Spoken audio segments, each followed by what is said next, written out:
Hello friends, स्वागत करते हैं ईवीएस समाधान के एक और लेक्चर में आप सभी का। और जो हमारे चला सेमेस्टर फर्स्ट चल रहा था और फर्स्ट सेमेस्टर की बात करें, पेपर फर्स्ट के तहत हमारी यूनिट नंबर 2 चल रही थी। आवर्ती गुण के बारे में बात हम कर रहे थे। हमने जो प्रीवियस लेक्चर के अंदर जो हमारा टॉपिक हमने स्टार्ट किया था, वो टॉपिक हमने स्टार्ट किया था आयनन त्रिज्या के बारे में बात की थी कि आयनन त्रिज्या होती किस प्रकार से है। आज हम उसकी क्या पढ़ेंगे, या आयनिक त्रिज्या। ठीक है, अब हम क्या पढ़ेंगे, आज जो आयनिक त्रिज्या होती है उसकी क्या पढ़ेंगे, गुण, अर्थात कुछ प्रॉपर्टीज के बारे में पढ़ने वाले हैं। आयनिक रेडियस, अगर बात करें हम आयनिक त्रिज्या की, तो सभी के सभी जो गुण हम पढ़ रहे हैं यहाँ पर, वो हम आवर्ती पीरियोडिक जो टेबल है उन पर देखेंगे, उस पर किस प्रकार से इनका प्रभाव पड़ता है। अब देखिए, पीरियोडिक टेबल होती है, हमें पता है कुछ इस प्रकार से होती है। पीरियोडिक टेबल में हम पता होगा आपको कि एक तो हम बाएं से दाएं जाते हैं और क्या आते हैं, ऊपर से नीचे।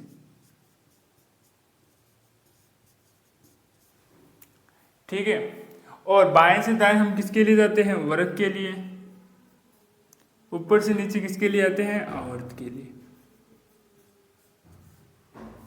ऊपर से नीचे तो आते हैं हम आवर्त के लिए, और बाएं से दाएं किसके लिए जाते हैं, वर्ग के लिए। अब हम क्या पढ़ने वाले हैं, आयनिक त्रिज्या के लिए इसको गुण को पढ़ने वाले हैं। जिस प्रकार से हमने जो हमारे पास जो त्रिज्या देखी थी हमने, सहसंयोजक त्रिज्याओं में इसको विभाजित भी किया था हमने, वान डेर वाल त्रिज्याओं की बात की थी। उसी प्रकार से इस आयनिक त्रिज्याओं की अगर मैं बात करूं, यह भी कुछ उसी प्रकार से होती है। अगर बात करें तो बाएं से जब दाएं जाते हो, क्या जाते हो, बाएं से जब दाएं जाते हो, तो यहाँ पर क्या होता है कि कोश में वृद्धि नहीं होती। क्या नहीं होती, कोश में वृद्धि नहीं होगी, वृद्धि होती है इलेक्ट्रॉन में। किस में वृद्धि होती है, इलेक्ट्रॉन में वृद्धि। किसमें वृद्धि होती है, इलेक्ट्रॉन में। जब इलेक्ट्रॉनों में वृद्धि होती है तो वो क्या करता है, जो नाभिक होता है या न्यूक्लियस की बात करते हैं, वो क्या करता है, उसको जो कोश है उसको अपनी ओर आकर्षित करता है, अधिक प्रबल बल से आकर्षित करता है, जिसके कारण क्या होता है, उसका आकार और छोटा होता जाता है। त्रिज्या मैंने की थी, कहा था आपको कि किस पर निर्भर करती है, आकार पर डिपेंड करती है कि नाभिक से जो बाह्यतम कोश में जो इलेक्ट्रॉन है उसके मध्य की दूरी कितनी रहती है। अगर दूरी कम हो रही होगी तो उसका क्या हो जाता है, परमाणु त्रिज्या भी क्या हो जाती है उसकी, आयनिक त्रिज्या भी क्या हो जाती है उसकी, कम होती जाती है। जिस प्रकार से परमाणु त्रिज्या कम हो रही थी, उसी प्रकार से क्या होगी, आयनिक त्रिज्या भी कम होती जाती है। क्या हो जाती है, कम होती जाती है।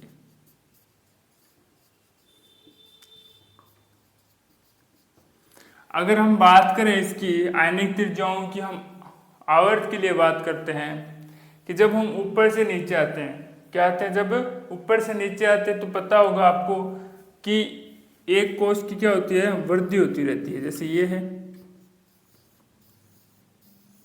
एक कोश की वृद्धि होती है। अब कोश की वृद्धि होने से क्या मतलब है, जो बाह्यतम कोश है में इलेक्ट्रॉन स्थित है, जो आयन स्थित है, उससे क्या हो जाएगी, नाभिक की दूरी, उसका जो प्रभाव है जेड इफेक्टिव है वो कम होता जाता है, जिसके कारण से क्या होता है कि वो स्वतंत्र हो जाता है और उसके आकार में क्या होती है, वृद्धि होती जाती है। कोश बढ़ रहे हैं तो आकार में भी वृद्धि होनी चाहिए, दूरी भी बढ़ती जाती है न्यूक्लियस से जो आयन है उनके मध्य।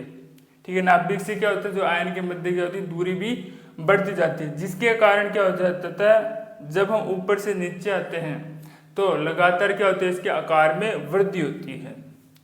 क्या होती है, इसके आकार में वृद्धि होती है।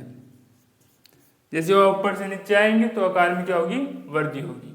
अब हम क्या करते हैं, कुछ एग्जाम्पल से भी समझने का प्रयास करते हैं। जैसे मैं कुछ लिखता हूं, जैसे हाइड्रोजन, हीलियम, लिथियम, ब्रोलीन, boron, carbon, nitrogen, oxygen, fluorine, neon.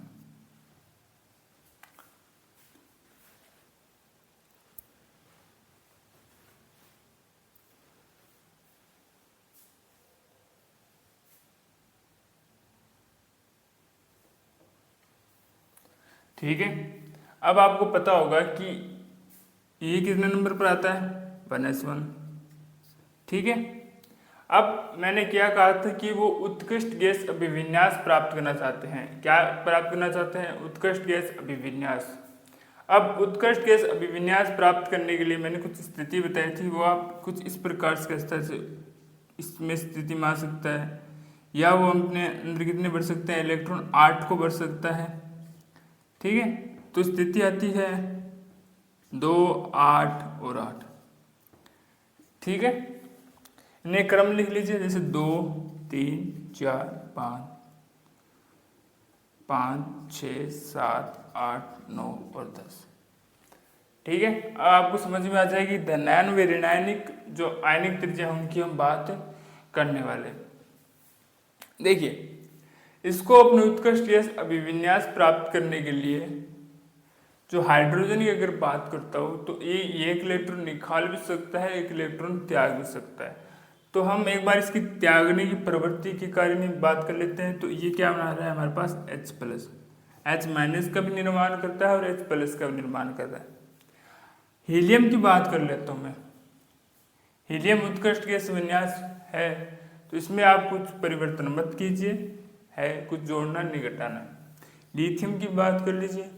Lithium को अगर उत्कृष्ट गैस अभिविन्यास प्राप्त करना है तो इसमें जाना होगा। तो इतने इलेक्ट्रॉन हम बात करें 8, तो जो 7 और है इलेक्ट्रॉन को उसको ग्रहण करना इसके लिए थोड़ा असंभव ही है।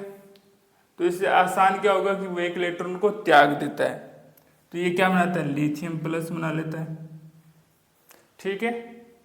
अब अगली बात करते हैं हम बोरॉन की। तो बोरॉन भी 2 इलेक्ट्रॉन को त्याग देगा, बेरिलियम सॉरी। बोरॉन की बात करें तो ठीक है। अब कार्बन की जब तरफ आते हो तो कार्बन क्या करता है, 4 इलेक्ट्रॉन ग्रहण भी कर सकता है और त्याग भी सकता है, ड्यूल नेचर होता है इसका। तो एक बार हम +4 की बात करते हैं। अब आ जाते हैं नाइट्रोजन की तरफ। नाइट्रोजन होता है टोटल 7, ये कितने होते हैं टोटल 10।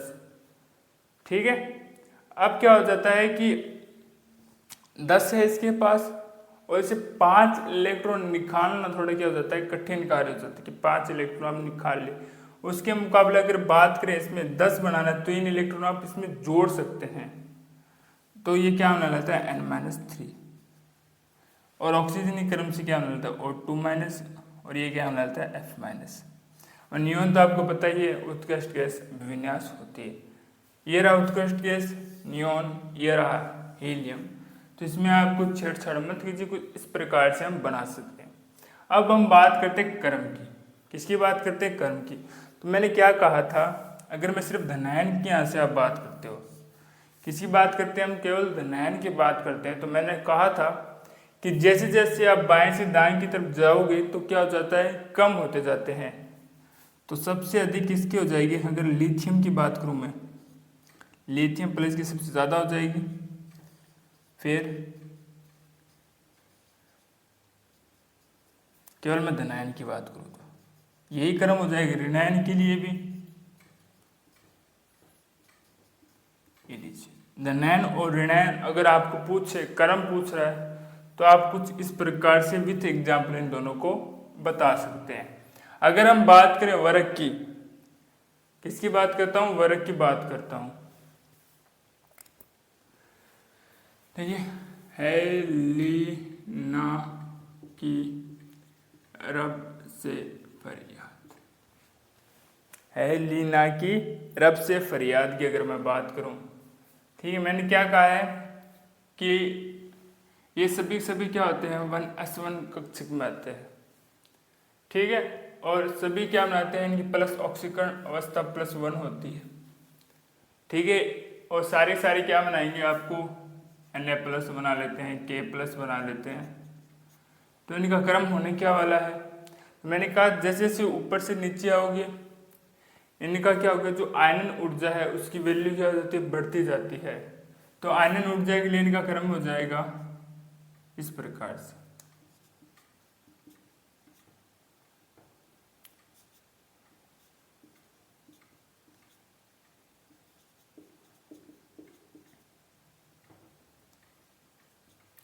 ये हो जाता है इनका आयनन ऊर्जा के लिए, अगर मैं बात करता हूँ वर्ग के लिए। ठीक है, जिस प्रकार से आपने पॉजिटिव आयन के लिए किया उसी प्रकार से आप आयनिक जो ऋणायनिक मान है उनके लिए भी इसका वैल्यू निकाल सकते हैं। अगला जो हमारा टॉपिक है वो है हमारे पास आयनन ऊर्जा। क्या है आयनन ऊर्जा, जिसको हम आईपी के द्वारा भी दर्शाते हैं, आयनन पोटेशन के द्वारा भी इसको समझाया जाता है। ठीक है, आयनन ऊर्जा और आयनन विभव दोनों के दोनों एक ही है। ठीक है, अब क्या बात करते हैं कि जब हम एक या कोई भी परमाणु है, इस परमाणु में ये कोई भी बाह्यतम कोश में इलेक्ट्रॉन है। अब इस इलेक्ट्रॉन को सिंपल तो ऐसा ही है कि इस इलेक्ट्रॉन को निकालने के लिए जो ऊर्जा आवश्यक होती है, आवश्यक ऊर्जा होती है, उसी को क्या कहते हैं आयनन ऊर्जा। और इसके दौरान जो विभव काम में लिया जाता है उसे क्या बोलते हैं आयनन विभव कहते हैं। परंतु जो बुक में लाइन दी गई है वो दी गई है कुछ इस प्रकार।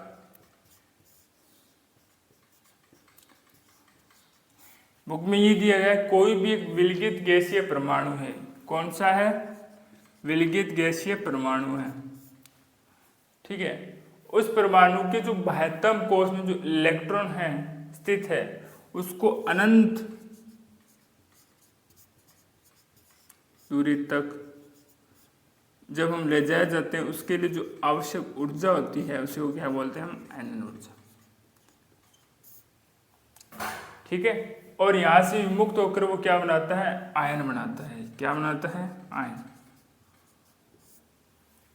इसके दौरान जो हमें जो बाह्यतम कोश से हम इलेक्ट्रॉन को निकाल रहे हैं, निकालते समय जो हमें विभव की आवश्यकता होती है, विभव काम में लेते हैं, उसे क्या बोलते हैं हम आयनन विभव कहते हैं। ठीक है, इसको मैं क्या दर्शाता हूँ आईपी से दर्शाता हूँ। अगर आप किसी भी परमाणु से एक इलेक्ट्रॉन निकाल रहे हो तो उसे कहेंगे IP1, और इस अगर दो निकाल रहे हो तो उसे कहेंगे IP2, अगर 3 निकाल रहे हो तो उसे कहेंगे IP3 कहते हैं। ठीक है, अब क्या होता है कि हम पढ़ेंगे इसके प्रभाव को पढ़ने वाले हैं कि नाभिक के आवेश, प्रमुख क्वांटम संख्याएं, परिरक्षण प्रभाव, पूर्ण भरित या अर्धभरित कक्षों को बात करेंगे, और परमाणु यान पर कुल आवेश की बात हम करने वाले। पहला हम पढ़ते हैं नाभिकीय आवेश। नाभिकीय आवेश क्या होता है, मैंने आपसे पहले भी चर्चा की थी तो अब भी चर्चा करने वाला हूं कि जो नाभिक के मध्य सेंट्रल पॉइंट होता है, जो पॉजिटिव चार्ज होता है उसी को नाभिकीय कहते हैं। इसको मैं नाभिकीय आवेश को जेट इफेक्टिव के द्वारा भी दर्शाता हूं, जो हमने पहले जो यूनिट के अंदर अच्छे से कवर किया था इस टॉपिक को हमने, कि जो नाभिक है, नाभिक वो क्या लगाता है बाह्यतम कोश में जो इलेक्ट्रॉन है उस पर क्या लगाता है आकर्षण बल लगाता है, अपनी ओर उसको आकर्षित करता है। अगर लगातार नाभिकीय आवेश बढ़ता जा रहा है तो उस परमाणु से हमें इलेक्ट्रॉन जब निकालते हैं तो हमें अधिक ऊर्जा की आवश्यकता पड़ती है। अगर वो वहां पर नाभिकीय आवेश अगर कम लग रहा हो, बहुत दूर हो, जैसे हमने वर्ग के लिए पढ़ा, जैसे कोष बढ़ते जाते हैं वैसे दूरी बढ़ती जाती है और नाभिकीय आवेश की वैल्यू भी क्या हो जाती है कम होती जाती है। तो उसके लिए हमें ऊर्जा क्या होती है कम देनी पड़ती है, और कम ऊर्जा देने पर भी क्या होता है इलेक्ट्रॉन वहां से निष्कासित हो जाता है, अर्थात निकल जाता है। तो ये जो हमारे पास हम जेट इफेक्टिव पढ़ते हैं, अगर जेट इफेक्टिव की कहीं पर भी वैल्यू बढ़ रही है तो आयनन ऊर्जा का मान भी बढ़ता है।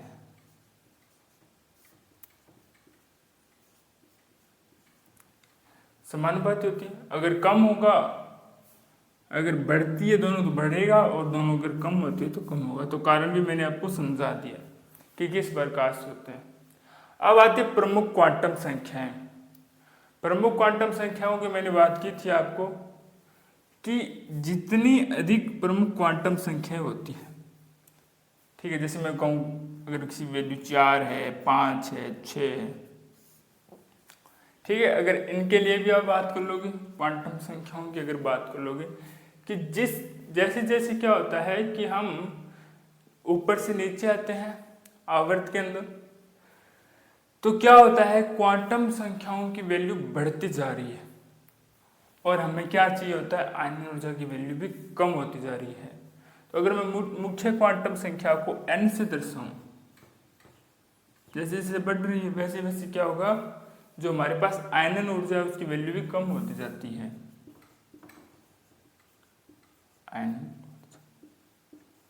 अगर मुख्य क्वांटम संख्या बढ़ेगी तो आयनन ऊर्जा क्या हो जाती है, कम होती जाती है। अगर ये कम होगी मुख्य क्वांटम संख्याएं तो आयनन ऊर्जा की वैल्यू बढ़ने वाली है। ठीक है, अब हम बात करते हैं, अपना पांचवा टॉपिक आता है परिरक्षण प्रभाव। ये क्या होता है? अगर मैं बात करूं परिरक्षण प्रभाव, ये बिल्कुल जेट इफेक्टिव के उल्टा होता है, विपरीत होता है। ठीक है, तो मैं कह सकता हूं कि ये जेट इफेक्टिव के उल्टा है। ठीक है, विपरीत है। होता क्या बताता हूं कि देखिए, ये है हमारे पास कोई नाभिक।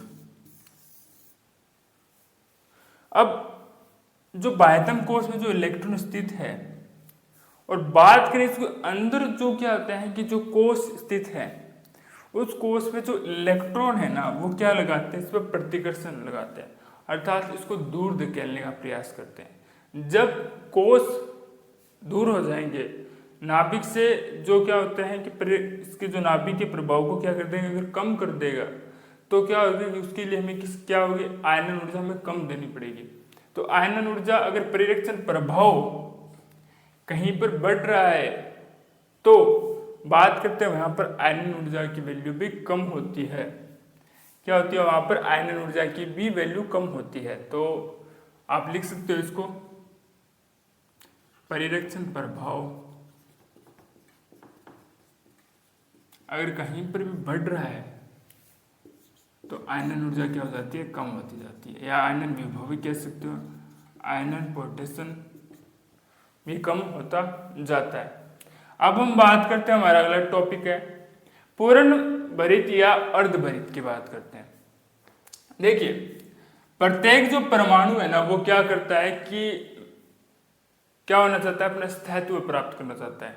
ये हमने जो अपने सेकेंड सेमेस्टर है उसके अंदर भी, जो पीरियोडिक टेबल वाली यूनिट है उसके अंदर भी बताया आपको कि हमेशा क्या करता है, परमाणु अपना स्थायित्व प्राप्त करना चाहता है।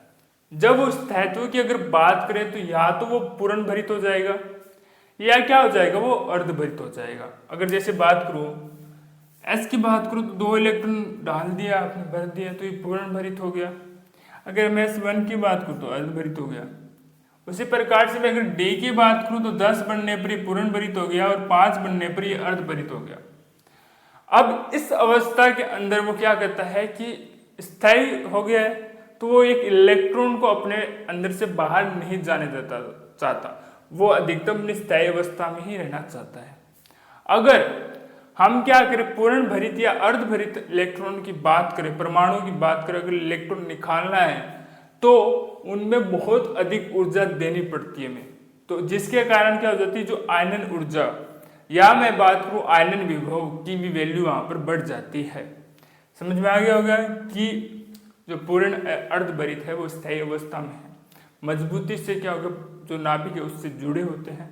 उसके विपरीत अगर हमें इसको निकालना है तो बहुत अधिक हमें क्या देना पड़ेगा, ऊर्जा देनी पड़ेगी, जिससे आयनन ऊर्जा या आयनन विभव की वैल्यू भी बढ़ जाती है। अब बात करते हैं परमाणु या आयन पर कुल आवेश। एक बार क्या कीजिए, आप इतना नोट डाउन कीजिए, फिर हम बात करते हैं अपना अगला टॉपिक और कुछ प्रॉपर्टीज के बारे में बात करने वाले हैं। अब हमारा जो अगला टॉपिक है और अंतिम टॉपिक है, परमाणु या आयन पर कुल आवेश की हम बात करने वाले हैं। अब देखिए, परमाणु या तो उदासीन होने वाले हैं या तो क्या होंगे, धनात्मक होंगे। अगर मैं उदासीन परमाणु की बात करूं या धनात्मक परमाणु की बात करूं, अगर उससे मैं एक इलेक्ट्रॉन निकालता हूं तो वो क्या कहलाता है, आयनन विभव या आयनन ऊर्जा कहते हैं।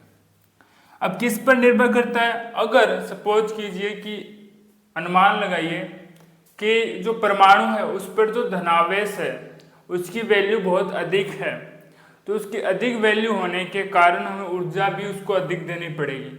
अगर ऊर्जा उसको देनी पड़ती है तो वहां पर आयनन विभव और आयनन ऊर्जा की वैल्यू भी बढ़ जाती है। ठीक है, तो ये हमारे खत्म हो जाते हैं 7 टॉपिक। अब एक बार पुनः बात कर लेते हैं। पहले बात करते हैं हम किसकी, आयनिक त्रिज्या की, आयनिक रेडियस की बात करते हैं। मैंने कहा है कि जब हम बात करते हैं पीरियोडिक टेबल में आवर्त में बात करते हैं, वर्ग और आवर्त की बात कर लेते हैं, ठीक है।